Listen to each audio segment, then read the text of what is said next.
Adam itu bapak moyang kita, dosanya satu, makan buah khuldi, dikeluarkan dari surga. Kita dosanya banyak, kepengen masuk,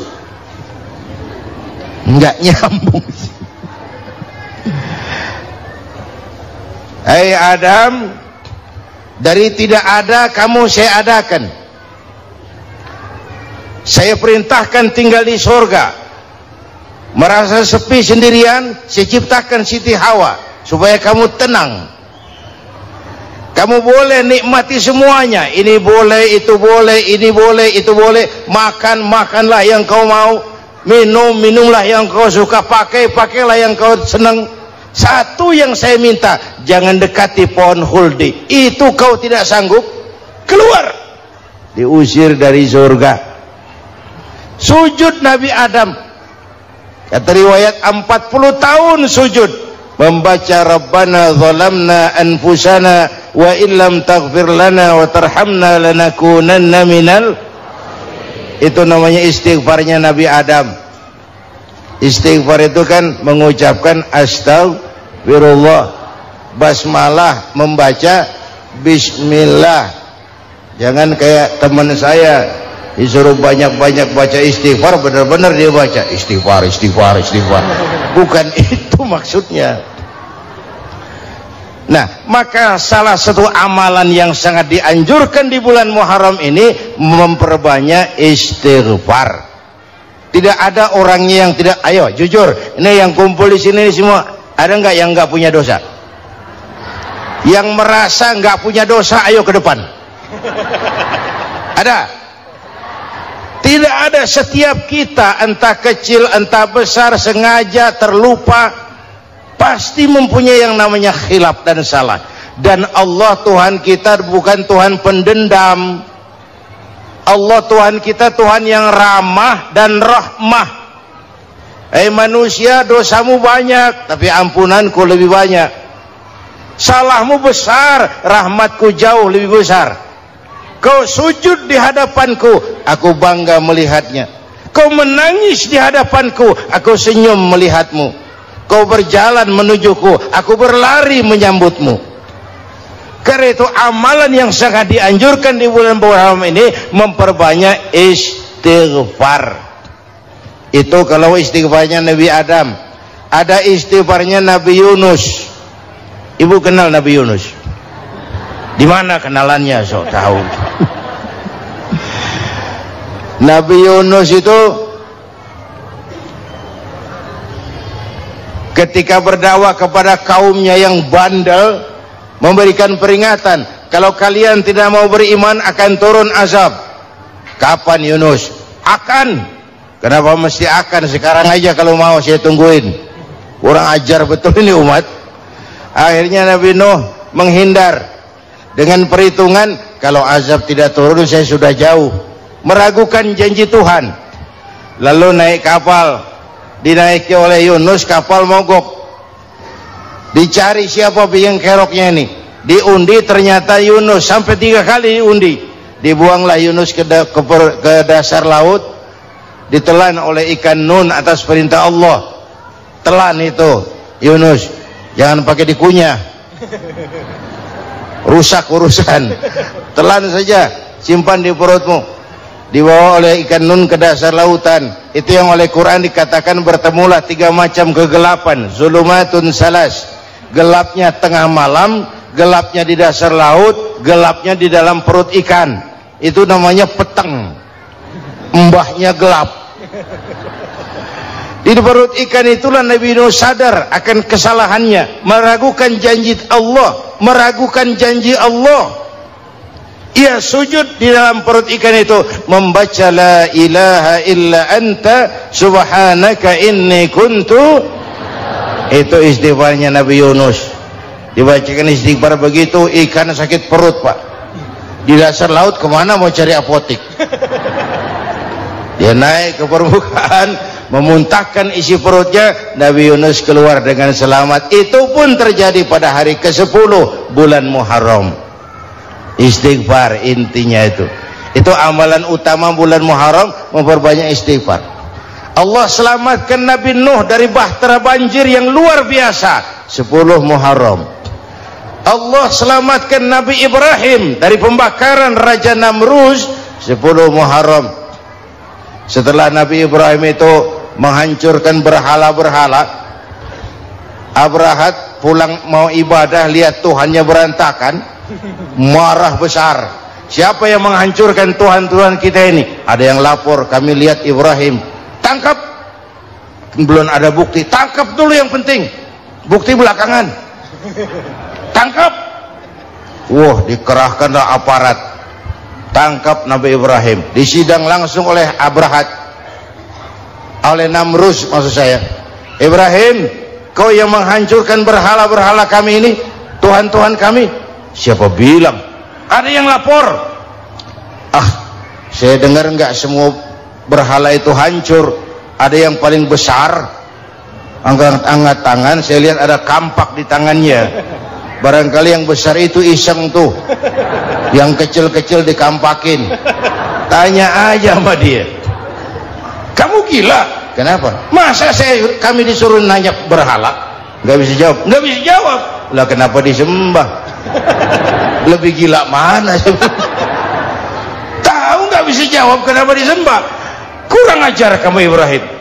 Bakar, dibakar. Ketika Ibrahim dilempar ke kobaran api yang menggunung, Allah perintah api, ya naru kuni bardan wa salaman ala Ibrahim. Hai api, dinginlah sampean. Api Madura waktu itu, Pak. Hai api, dinginlah sampean, selamatkan Ibrahim. Api tunduk kepada perintah Allah, Ibrahim masuk ke kobaran api, selembar rambut pun tidak terbakar. Kenapa? Apinya tunduk kepada perintah Allah. Kenapa? Karena Ibrahim orang yang takut kepada Allah. Api tunduk kepada perintah Allah. Kalau kita baca ayat itu, masuk ke api, mateng. Sudah hadirin yang saya muliakan, oleh karena itu selamatnya Ibrahim dari pembakaran Raja Namruz itu pun pada 10 Muharram, Yaumul Asyura, hari ke-10 dari bulan Muharram. Imedia. Bapak Ibu hadirin hadirat yang saya cintai, sebagian kecil tentang Nabi Adam, Nabi Ibrahim dan Nabi Yunus, tapi saya belum menceritakan tentang Nabi Nuh tadi. Mengulang kaji, Nabi Nuh salah seorang rasul yang masuk ulul azmi 5 besar, karena memang perjuangannya menggambarkan satu usaha yang ulet dan luar biasa. Beliau diberi umur 950 tahun, lalu berdakwah selama 900 tahun, sore, pagi, siang, malam, dapat pengikut tidak lebih 80 orang, rata-rata 10 tahun satu. Kalau saya minta berhenti aja jadi nabi, Pak. Ustadz mana masih mau buka pesantren 10 tahun buka pesantren, yang nyantri cuma 1. Pedagang mana yang masih mau dagang 10 tahun dagang, yang beli 1. Pimpinan partai mana yang masih mau kampanye 10 tahun buka partai, yang nyoblos 1. Bangkrut. Umatnya bandel, kurang ajar, durjana, bajingan, tengik. Umatnya Nabi Nuh ini kalau diceramahi, telinganya ditutup dengan tangannya. Nabi Nuh akhirnya rekes, Tuhan, siang malam saya berdakwah kepada umat ini, tiap kali saya sampaikan dakwahmu, mereka tutup telinganya dengan tangannya, alergi dengar ceramah. Apa itu ceramah? Non profit. Saudara-saudara, jadi mau kamu gimana? Sudah Tuhan, habiskan saja orang kafir. Nanti kalau punya anak, anaknya pun kafir lagi. Lebih baik bapak moyangnya sikat habis. Biasanya kalau bapak kalong, anak kampret. Bapak nyolong, anak nyopet. fotokopi gimana aslinya, hampir habiskan saja. Itu mau kamu Nuh? Iya. Oke, nanti aku turunkan banjir Nuh, buat kapal.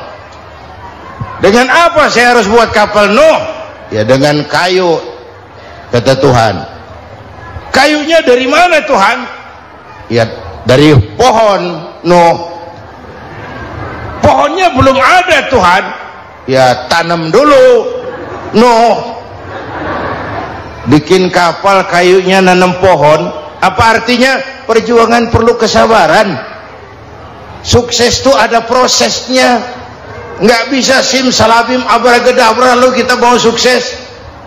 Semua ada prosesnya. Walaupun kenyataannya begitu. Sukses banyak bapaknya, gagal itu yatim. Kalau kita sukses banyak yang ngakuin, yang baru ketemu pakai manggil encing, ketemu baru, tapi sukses banyak bapaknya. Gagal yatim, nggak ada yang mau ngakuin kalau kita gagal itu. Udah bikin kapal dengan kayu di tengah kampung, bikin kapal ini. Bayangkan di tengah kampung bikin kapal, orang kafir makin menjadi-jadi. Lihat Nuh, kenapa? Makin sarap. Bikin kapal di tengah kampung, mau belayar kemana? Tuh lihat, kalau orang nggak tahu tujuan, mountain setengah jalan. Proses yang dinilai bukan finalnya. Ya kayak gitu kesimpulannya. Saya enaknya sendiri. Bikin kapal, kapal mendekati selesai. Ini orang kafir rame-rame datang ke kapal Nuh. Mau apa? Buang najis. Sakit perut, berangkat ke kapal Nabi Nuh, nongkrong, dapat 2-3 tumpuk, pulang. Penuh lantai kapal dengan najis manusia. Inilah perjuangan, bukan jalan raya lurus bertabur bunga di kanan kirinya. Banyak ondak dan duri, fitnah, caci maki, antipat, segala macam. Nuh. Ada orang tua dasar kafir, kurang ajar, sudah stroke berangkat juga ke kapal Nuh. Mau buang najis, pincang-pincang, digotong orang. Selesai buang najis, dia bangun mau pulang, pegangan tiang kapal terpeleset, jatuh di atas tumpukan najis. Terjadi keajaiban, yang stroke-nya sembuh, lumpuhnya hilang, berangkat digotong-gotong, pulang jalan gagah sekali. Tapi orang kampungnya heran, ente sudah sembuh? Sudah. Berobat di mana? Kok begitu paten? Di kapal Nuh. Masih banyak.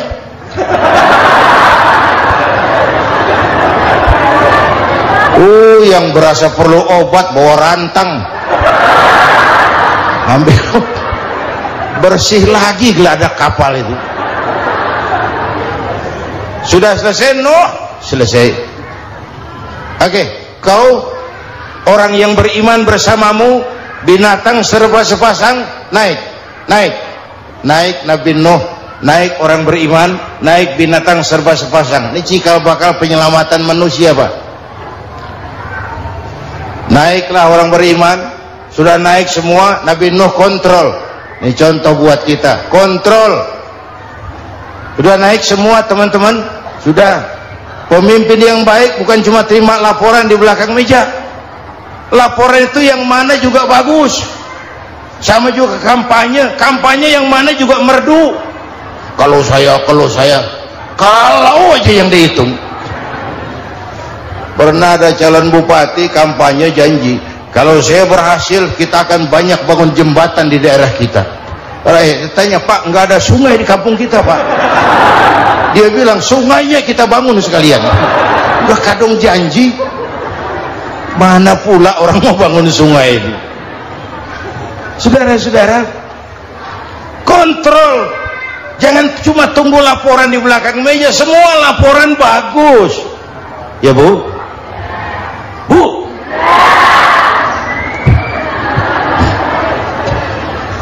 Nabi Nuh kontrol. Sudah naik semua? Sudah Nuh. Pulan bin Pulan naik Nuh. Paimin bintu Kijo, naik, kami lihat naik. Ada orang Jawa juga kayak? Ada. Sudah kontrol, Kan'an anak saya ikut nggak naik kapal? Kami tidak lihat itu no. Kan'an, ini potret.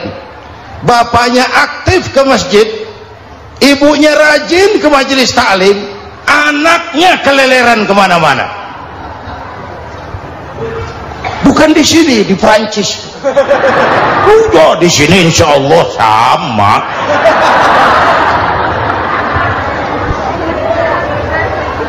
Nuh karena sayang anak, Nuh karena cinta anak, Nuh karena tanggung jawab anak, cari naik ke atas kapal. Lihat Kan'an anak saya, nggak lihat Nuh. Turun ke ruang bawah, periksa lagi. Mang, ayah Kan'an di dia. Jamaah Tasik ini rupanya di dalam. Tuh ayah mang. Ayah kemana ya budak ini? Turun ke bawah, tanya lagi. Ono Kan'an toh? Ora nano ora ketok.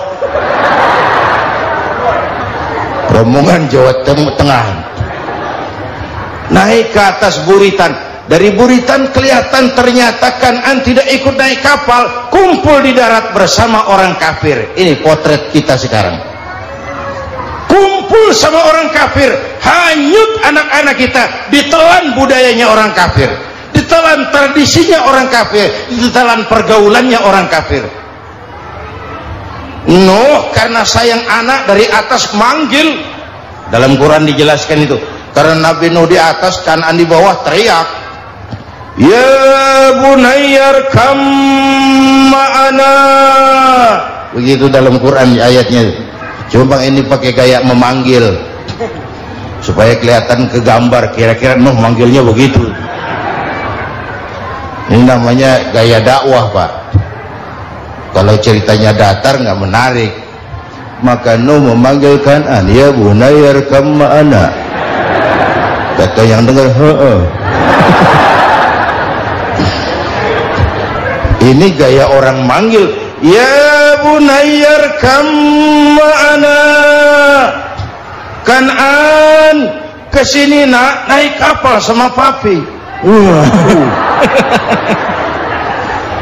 Kata Kan'an di bawah itu, enggak mau papi, John di sini saja.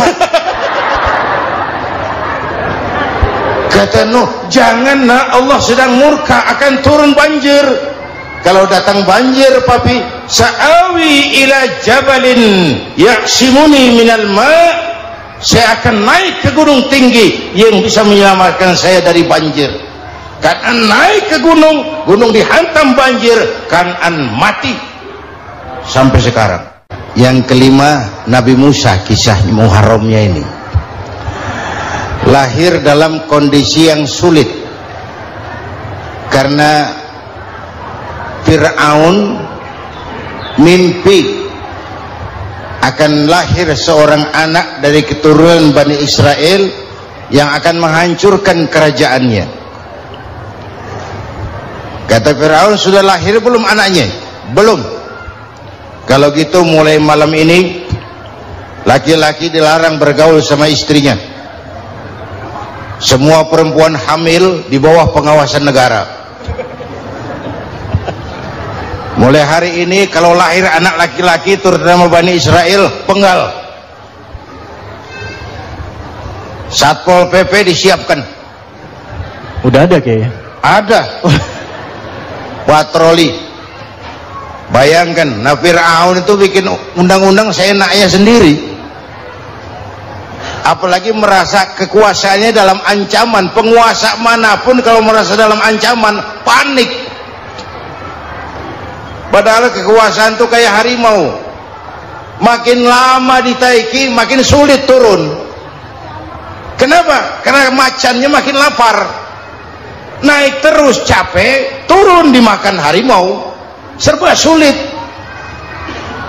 Saudara-saudara, kalau kita mau belajar dari Pak Harto, saya melihat kekurangan Pak Harto cuma satu, terlambat berhenti.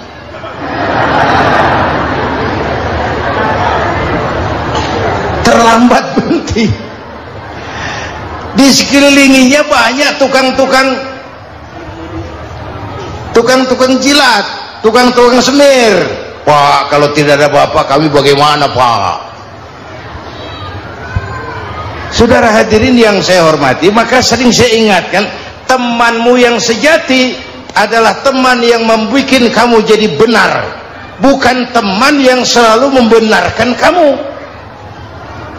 Berapa banyak pejabat-pejabat hancur karena selalu dibenarkan oleh lingkungannya. Bapak benar, Pak, Bapak bijaksana, Pak, itu tepat, Pak, benar. Buang angin pun kata kelilingnya, oh Bapak sehat. Temanmu yang sejati, teman yang bikin kamu jadi benar, bukan teman yang selalu membenarkan kamu. Bapak Ibu hadirin yang saya hormati, tapi kehendak Allah terjadi. Lahirlah Musa, bayinya dihanyutkan di sungai Nil. Bayi sudah menderita, dihanyutkan di sungai Nil, dan akhirnya besar di lingkungan istana Fir'aun. Diriwayat oleh Ratu Aisyah, perempuan Fir'aun, setelah mulai berjuang, terjadilah itu. Musa dan pengikutnya dikejar oleh Fir'aun sampai di tepi laut. Allah wahyukan, Musa, lempar tongkatmu ke laut. Dalam kondisi darurat, mukjizat tiada jalan. Kondisi darurat, kalau tidak, mukjizat itu maunya Allah, bukan maunya Nabi. Nabi nggak kuasa, Allah yang mau. Tapi hidup Nabi bukan mukjizat, manusiawi. Tidak mentang-mentang ada mukjizat tongkat, tiap sulit main tongkat, nggak usah berjuang kalau begitu. Itu darurat menyelamatkan umat. Tongkat dilempar ke laut, laut terbelah. Laut terbelah. Itu secara visualnya bisa kita lihat dalam film The Ten Commandments. Udah nonton belum? Urusan nonton kalah sama Ustadz bagaimana sih? Ten Commandments, 10 firman Tuhan. Tekniknya bagus loh. Bagaimana laut terbelah. Musa lewat, Fir'aun mengejar. Musa sampai di ujung sana, Fir'aun masih di sama tengah perjalanan. Laut nutup kembali. Laut menutup kembali, Fir'aun tenggelam, cengap-cengap di lautan. Begitu nafas sampai di tenggorokan, Fir'aun sambil cengap-cengap itu, amantu bi Rabbi Musa wa Harun. Duh, kalau begini mah saya juga percaya sama Tuhannya Musa. Malaikat maut jengkel, goblok loh, terlambat sekarang, ditenggelamin terus, modar. Musa selamat, Fir'aun mati, jenazahnya, jasadnya terdampar di pinggir laut. Beberapa waktu kemudian ditemukan orang, dimumi, dibalsem, diawetkan. Itu sesuai janji Quran, wa kadzalika nunajjika bi badanika litakuna liman khalfaka ayah. Kami selamatkan badan kamu agar jadi pelajaran bagi orang-orang sesudah kamu nanti. Janji Quran tepat. Janji itu 14 abad yang lalu. Jasad Fir'aun ditemukan, dimumi, diawetkan, dibalsem di bawah nama Farao Ramses II. Sekarang tersimpan di Museum Negara di Mesir. Kapan-kapan nanti ibu main ke Mesir, mampir. Naik ojek paling berapa itu? Oh, orangnya tinggi, hidungnya mancung, pokoknya pantaslah jadi Fir'aun. Selamatnya Musa di kejaran Fir'aun di ujung sana itu terjadi pada hari ke-10 bulan Muharram, yang oleh orang Nasrani diperingati dengan hari raya Paskah. Mereka melaksanakan puasa, mensyukuri nikmat keselamatan dari kejaran Fir'aun. Makanya kalau kita ikut puasa di bulan Muharram, bukan mengikuti syariatnya Nasrani, salah. Karena Nabi mengajarkan, itu sumbernya, bukan ikutan sama ibadahnya Israel. Tapi memang agama ini kan merupakan mata rantai. Datang Rasul baru melengkapi Rasul sebelumnya, datang Rasul baru melengkapi Rasul sebelumnya. Mata rantai yang berkaitan. Setelah Muhammad selesai, selesailah tugas Nabi dan Rasul. Selesailah misi Nabi dan Rasul. Tidak ada Nabi lagi sesudah Nabi Muhammad. Itu harga mati, titik. Gak ada kompromi. Siapapun sekarang ini nggak datang ngaku jadi Nabi, wajib tidak percaya. Wajib tidak percaya.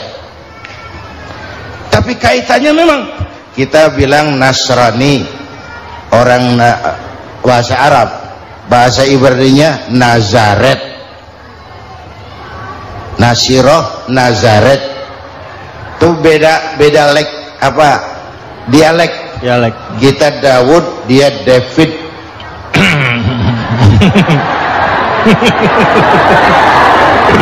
Ibrani. Kita Ali, dia Alek. Kita Sulaiman, dia Solomon. Kita Camat, dia Comot. Ini yang ngomong ini comot sembarang. Bapak dan Ibu jamaah yang saya cintai, pertanyaan pertama, hijrah qalbiyah. Ada hijrah badaniyah, hijrah fisik yang dilakukan Nabi dan sahabat dari Mekah ke Madinah. Itu hijrah badaniyah. Ada hijrah qalbiyah, hijrah hati. Dan ini yang kita perlukan sekarang. Karena refleksinya akan membias kepada alur kehidupan. Kalau hati kita mau berhijrah, fisik akan mengikuti. Hijrah dari tempat, dari malas ibadah menjadi rajin ibadah.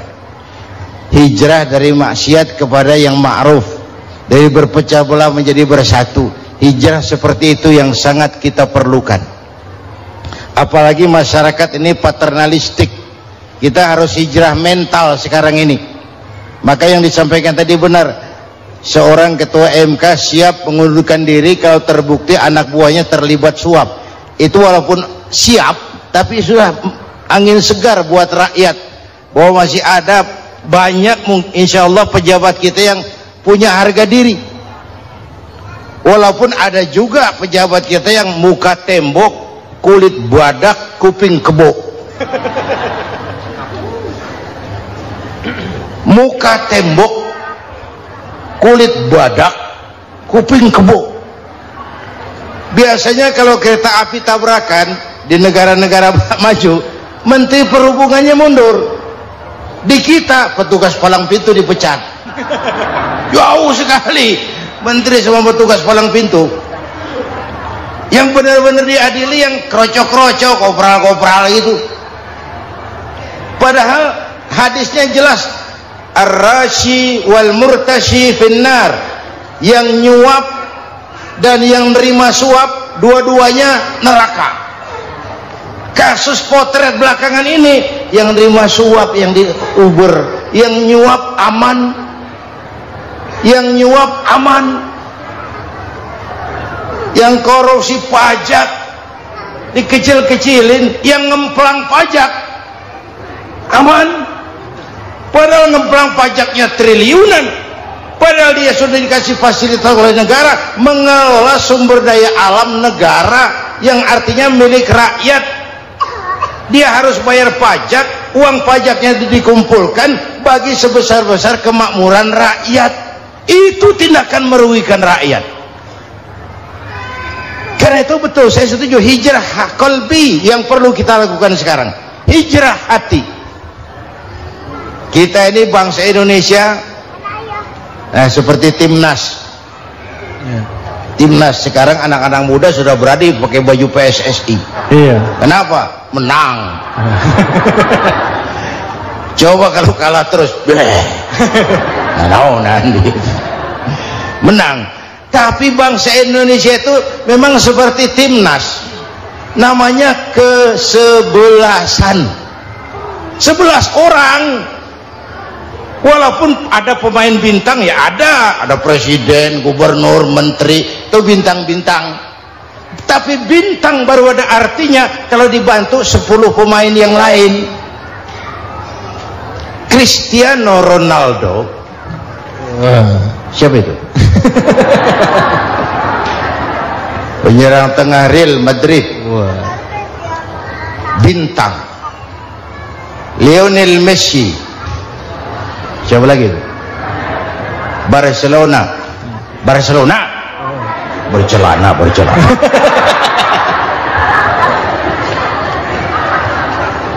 Michael Rooney, bintang Manchester United. Ronaldo baru bintang, Messi baru bintang kalau ada 10 pemain yang lain. Bagaimanapun hebatnya Cristiano Ronaldo, kalau sendirian lawan satu kesebelasan, babak belur. Itulah kita, bangsa Indonesia. Kita satu kesebelasan, harus saling memperkuat.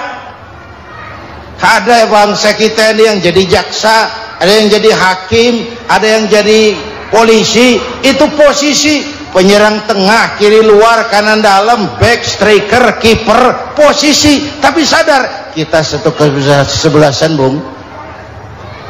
Jangan bikin gol ke gawang sendiri. Kalau punya bola bagus, operan dong sama temannya. Yang bisa menciptakan gol, operan. Ada yang jadi pengusaha besar, bagus boleh. Punya untung besar, operan. Kasih masjid, kasih pesantren, operan. Ini kesebelasan kita kalau punya bola pelitnya setengah mati, Pak. Nggak mau ngoper. Bawa sendiri, mending bikin gol. Enggak. Kita ini satu kesebelasan. Satu sama lain harus saling memperkuat. Bahwa ada penyerang tengah, itu si posisi. Tapi kalau memang peluang memungkinkan, ayo dong operan. Saya iri sama kesebelasan Nasrani di Indonesia. Mereka kalau punya bola operannya cakep. Gereja cepat selesai, rumah sakit Kristen cepat selesai. Kenapa? Operannya bagus. Kita ini kalau punya bola bawa sendiri, nggak mau ngoper. Maka masjid nggak selesai-selesai, madrasah banyak yang bocor, rumah sakit Islam kalah bersaing. Kenapa? Operannya berat. Ayo menyadari kita ini timnas, satu kesebelasan. Jangan menjegal kawan seiring, kawan sendiri dijegal. Sudah musuh terlalu kuat, gawang sendiri dijebol. Akhirnya terbalik kita ini. Ujian terberat telah diberikan Allah kepada para anbiya, kemudian para aulia, kemudian para ulama. Summal amsal fal amsal, ke bawah dan ke bawah, diuji setiap orang menurut kekuatannya berpegang kepada agama. Karena anak Melayu bilang, kalau takut dengan ombak, jangan berumah di tepi pantai. Kalau takut diterjang ombak, jangan berumah di tepi pantai. Kata ibu tadi, mau jadi pohon tinggi harus berani ketiup angin. Makin tinggi pohonnya, makin keras anginnya. Takut angin, jangan jadi pohon tinggi, jadilah rumput. Nggak ditiup angin tapi diinjak kebo. Apa yang nggak ada resikonya? Apa yang nggak ada resikonya? Semua nabi ada yang dihantam kekuasaan yang arogansi. Ibrahim berhadapan dengan Namrud. Musa berhadapan dengan Fir'aun. Ada yang diuji dengan berhadapan umat yang sangat kurang ajar. Ada yang diuji dengan gosip yang dahsyat. Nabi Yusuf digosipi sama Zulaikha itu. Nabi Yusuf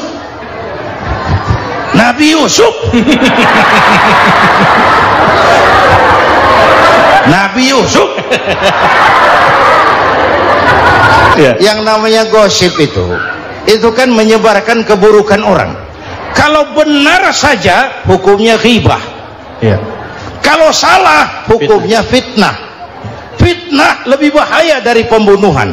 Benarnya ghibah, salahnya fitnah. Saudara hadirin yang saya hormati, jadi resiko itu biasa. Tidak ada yang tanpa resiko. Kalau takut ombak, jangan berumah di tepi pantai. Tinggal bagaimana kita menyikapinya. Kalau kita dewasa, ini bagian ibadah saya kurang, mungkin karena dia omongin orang tambah pahala saya, mungkin karena dia omongin orang tambah pahala saya. Maka saya ngadepi gosip sepatah pun saya nggak ngomong, saya cicing wae cicing. Saya percaya masyarakat tuh punya filter. Amin. Saya percaya Tuhan tuh nggak tidur.